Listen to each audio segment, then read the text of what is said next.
Hello and welcome to Books at Berklee. I'm Judy Pinolis, Associate Director of the Library at Berklee College of Music. Today I have Dr. Alyssa Schmidt with me. Alyssa is in the Boston Conservatory Theater Division since 2012. She earned her doctorate in drama at Tufts University and stayed in the Boston area to work at Berklee. Over the years, she has taught in the theater history, sequence, electives such as echo performance and women in theater. Alyssa uses an inquiry-based, value-centered, inclusive approach to teaching and pedagogy, and she loves incorporating immersive activities and collaborative discussions. When she isn't in the classroom, you can find her working on dramaturgy projects, tending to her gardens, which I love, and especially gardens, and reading, which I also love. So welcome to Books at Berklee, Alyssa. Thank you, Judy. I wanted to ask you today, we're going to be talking about the new Play Exchange, which is one of our resources at the Berklee Library. Who are the various audiences for this database and the information in it, especially for our greater Berklee community?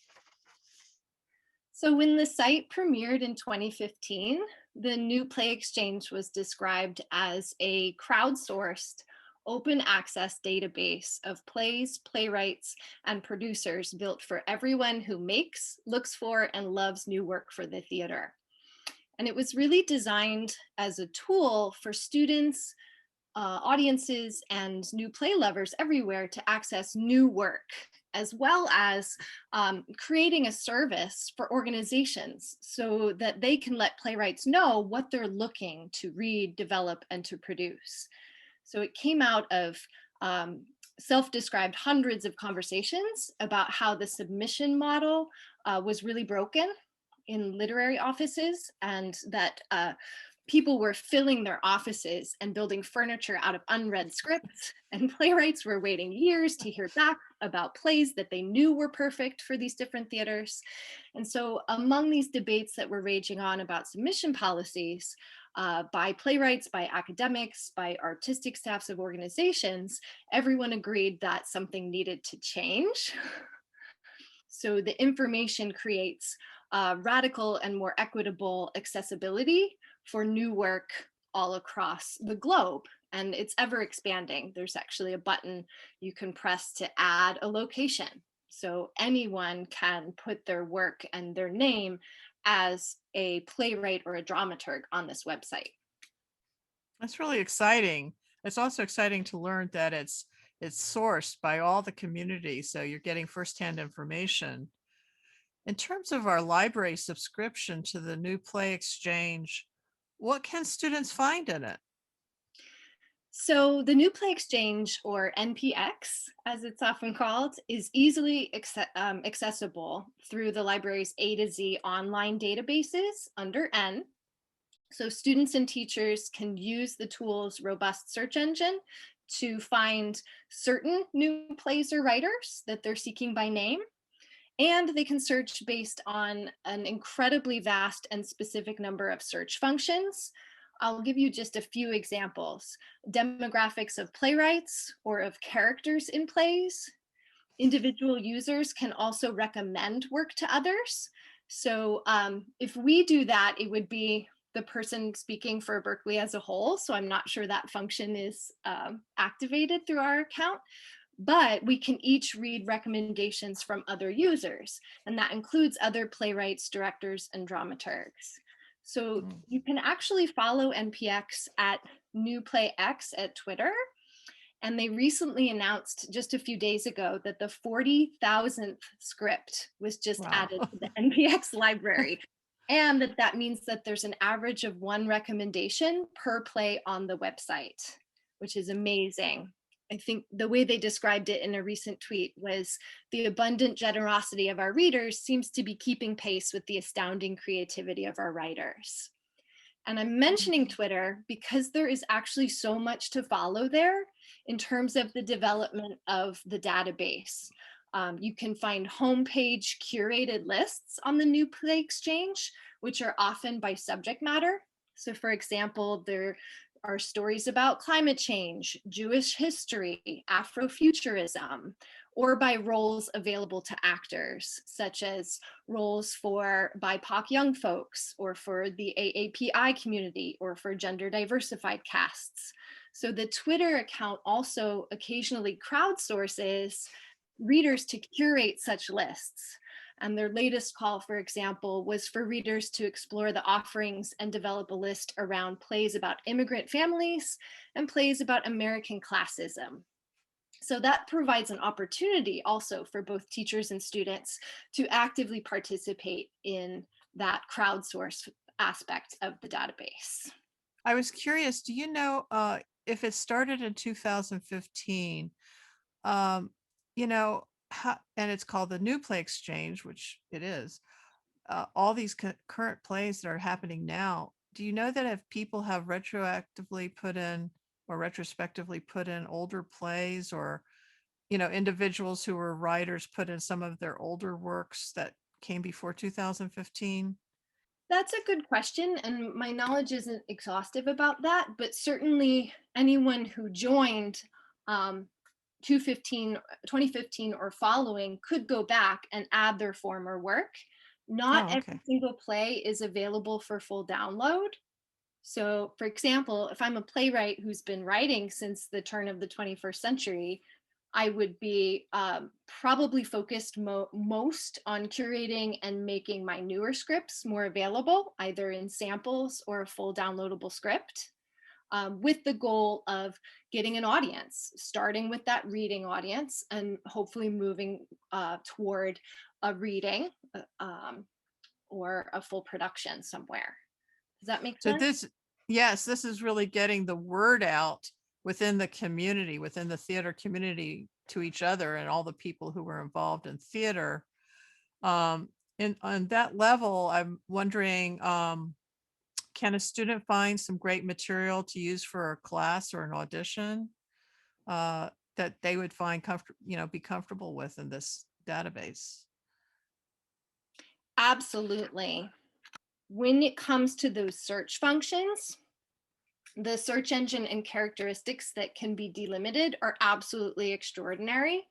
So some examples, but this is not nearly all, include gender identity, and that includes bigender, female, gender fluid, gender queer, male, non-binary, trans man, and trans woman, and race and ethnic identity, including Asian or Pacific Islander, Black, African or African American, Indigenous, First Nation or Native American, Latinx, Latino, Latina or Hispanic, Middle Eastern, North African or Arab American, South Asian or Asian American, and white.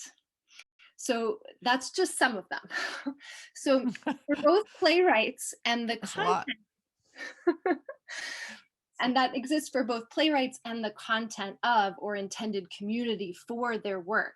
So I think that the level of search specificity can be very empowering and affirming to students and teachers alike who are determined to disrupt the long-standing white cis male dominated theatrical canon in their work in and beyond the classroom.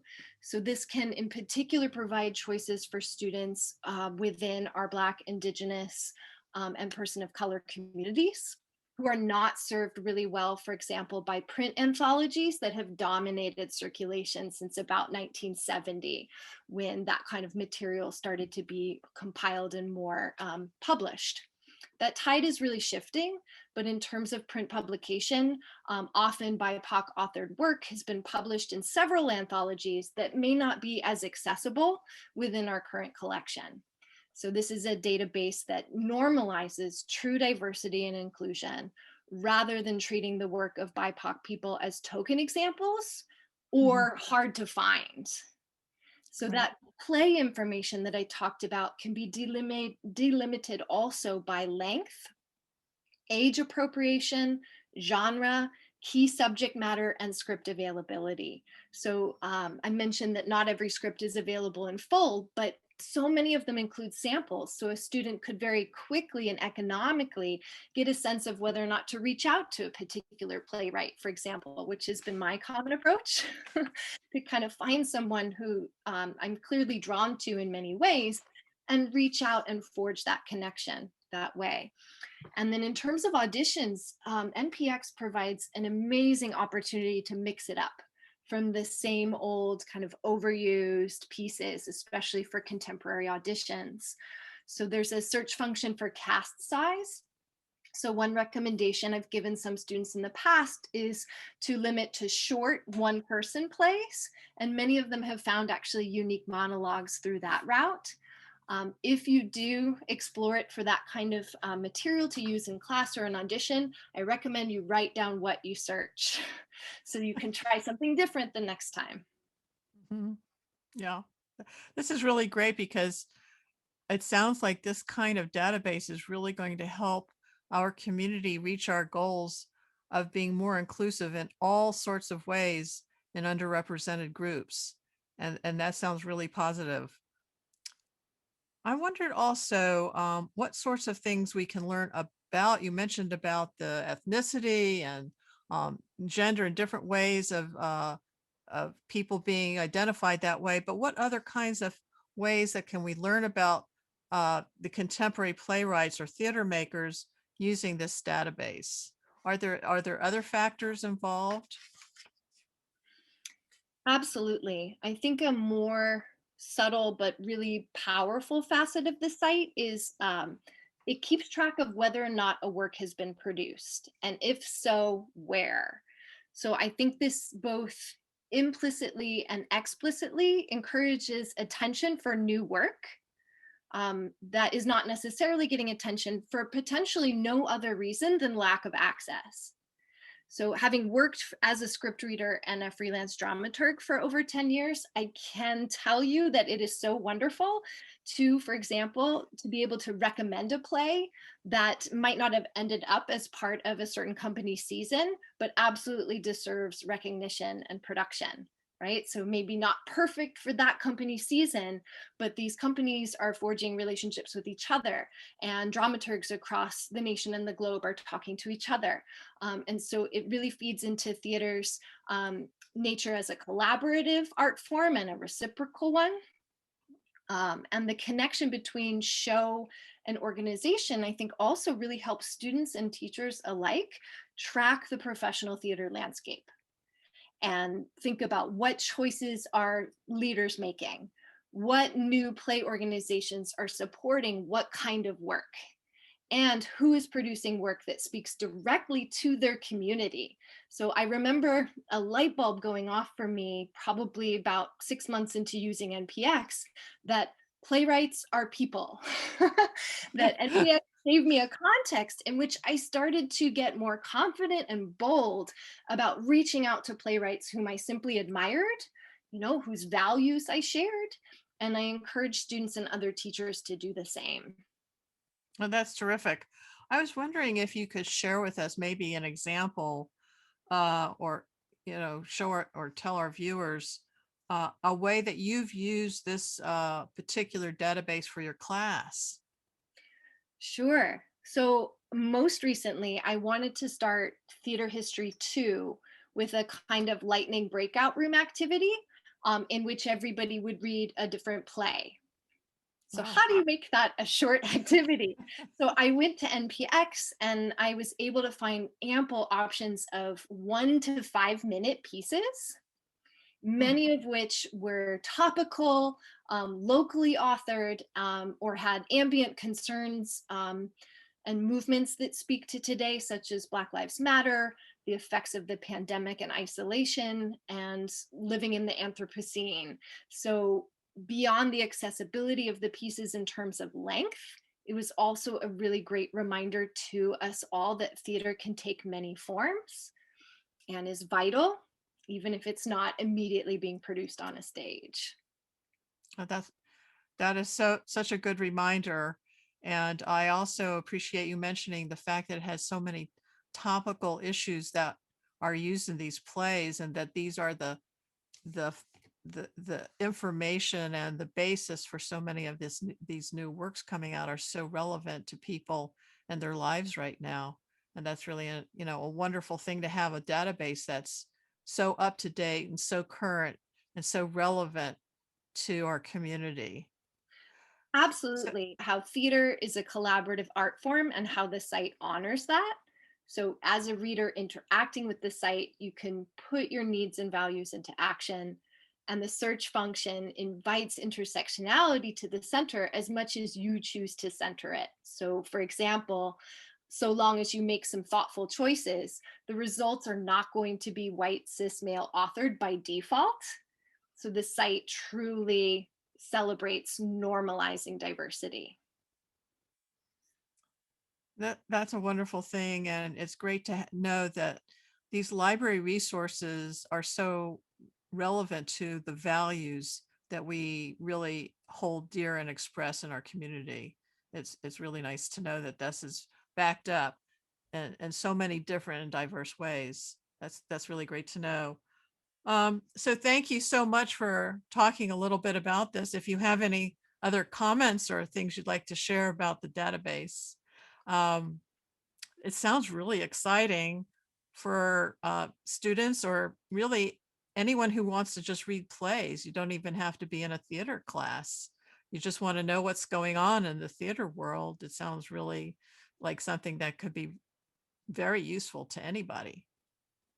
Absolutely. I found myself doing deep dives over the summer in particular. So, for example, one measure I have of its growth is that I've always been interested in plays that address environmental injustice. And the first time I used the phrase climate change, this was back in 2015. I think a handful of plays came up, maybe 4 to 7. And I just tried this yesterday, and 25 pages came up. There's about 14 to 15 plays on each page. So I thought, Wow. I have a lot of reading to do this summer. I did want to share with everyone that students can find the work of Boston Conservatory alum Alexis Shear on this website. So Oh, it's wonderful. a lovely way to kind of stay connected to the broader Berklee and Boco community.